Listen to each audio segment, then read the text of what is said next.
efa ty amin'ny larana fahafolo isika zao mpandray anjarantsika fahafolo ary SVM, FJKM, Ambohinambo, Fiderany. Miisa 7 izy ireo no mandrafitra ity atokopira ity.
Ndao ataontsika mafimafy kokoa noho izay ny tehaka ho an'ny zareo reto e.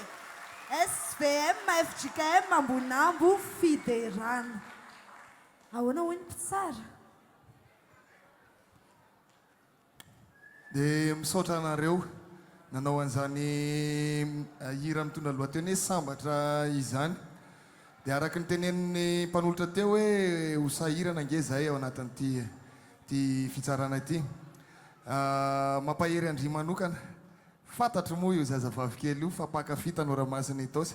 Ary tena gaga izahay amin'ny teny français zany hoe ny évolution na ny hoe ny fivoarany nisy zavatra tena enjana be no omeny faraparany teo tamin'le izy.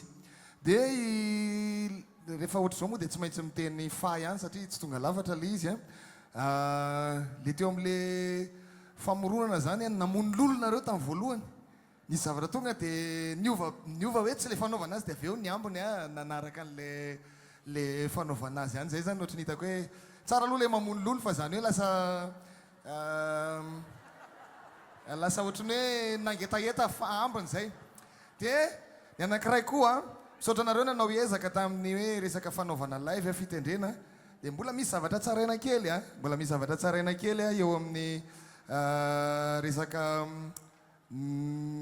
le fitendrena mihitsy zany. Mbola misy zavatra latsaka kely indraindray fa zay moa tsika mitondra mivoatra tsany. Inona moa no tiako tenenina amin'izany dia ny hoe raha tafakatra dia ireny zavatra ny tenenina ireny atsarao. Misaotra tompoko.